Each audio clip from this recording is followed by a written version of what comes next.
In this picture, even the answers different animals.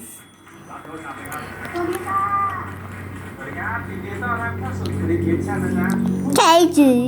ชื่ออะไรกันบ้างแนะนำตัวฉันรู้จักหน่อยสิ สวัสดีค่ะหนูชื่อเด็กหญิงกัญญวัฒน์วงศ์โพชื่อเล่นชื่อน้องลูกจันทร์อายุ 9 ปีค่ะ KK Poo. ศิรนันท์ศิลจรรอดค่ะ ชื่อเล่นชื่อนาน่าอายุ 11 ปีค่ะ สวัสดีค่ะ หนูชื่อเด็กหญิงประภาดาภูริพันธ์ชื่อเล่นชื่อหนูดี อายุ 11 ปีค่ะ ฉันบอกเลยนะว่าภารกิจที่ฉันเตรียมมาให้กับพวกเธอในวันนี้เนี่ยเป็นระดับ Big Project แน่นอนใหญ่ระดับหลายแสนบาทเลยนะฉันไม่พูด Kangaroo. จะขอ Kangaroo Rat. ขอเสนอสักหน่อยกับภารกิจแรก Kitty. ปริศนาครับ Crystal. พัซเซิล Killer Whale. Kingfisher. Kangaroo. Charismatic. Kite. Kiwi. Kingfisher. ข้อแต่เราก็มีโอกาสเล่นแค่4ข้อก็ได้5ข้อก็ได้6ข้อก็ได้นะครับอยู่ที่ Knifefish. เสียงโชคกันนั้นนะครับ Koala. กี่ข้อครับ เท่าไหร่ก็ได้ Komodo dragon. แรกที่เราได้ยินคำตอบ Kookaburra. เกียรติอะไรก็ได้ Poopy.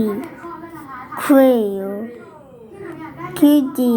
หนูอะค่ะคิดว่า4 ข้อมันน้อยไปที่หนูอยากได้7 ข้อเพราะว่ารู้สึก ไปคูณค่าใช้จ่าย In this picture, you will find a name as if different animals. ชายเสื้อสีแดงมีขนม15กล่อง Labradoodle.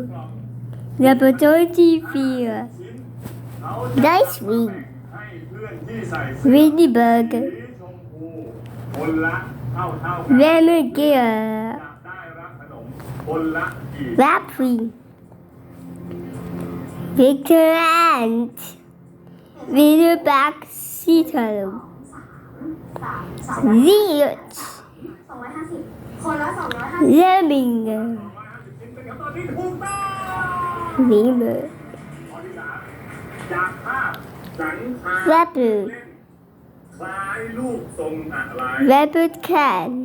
พีระมิดฐานสามเหลี่ยม Leopard Frog. พีระมิดฐานสี่เหลี่ยม Leopard Seal. ปริซึมสามเหลี่ยม Leopard Tortoise. เจอมิถฐานสี่เหลี่ยม พีระมิดฐานสี่เหลี่ยม Viper. ตอบที่ถูกต้อง Limpet. มากครับเก่งมากไปข้อต่อไปครับครับ Lion. มีนักเรียนหันหน้าไปทาง Lionfish. ทิศตะวันออกกี่คน Lizard. 3 คน Llama. ลุงจะคนที่หันหน้าไปทางพระอาทิตย์ค่ะ ซึ่งหมายความว่าพระอาทิตย์เนี่ยคือทิศตะวันออกค่ะ เป็นคำตอบ Lobster. ถูกต้องครับถูกต้องครับมากันในข้อที่ 5 ให้นักเรียนในภาพแบ่งทีมละเท่ากัน โดยต้องแยกเป็นกรรมการ 1 คน เราจะได้ผู้เล่น Locust. 4 ทีมครับ 3 ทีมค่ะ One head. Sea turtle. มั่นใจค่ะ ถ้ามั่นใจก็ถูกต้องครับ One Yodabu. ข้อต่อไปนะครับข้อที่ 6คำถามนะครับ One horn cowfish. ทิศตะวันออกทิศตะวันตกใน One nose scar. ที่ไม่มีนักเรียนหันหน้า One tail tip. คือทิศใดครับ ตะวันตกค่ะ ตอบเร็วด้วย ตอบเร็วนี้ก็ถูกต้อง Moose. อีกข้อเดียว One fish. ท้ายครับจงนับส่วนประกอบเครื่องเล่น และคำนวณสีตามโจทย์ Lyrebird. สีเหลืองบวกสีเขียว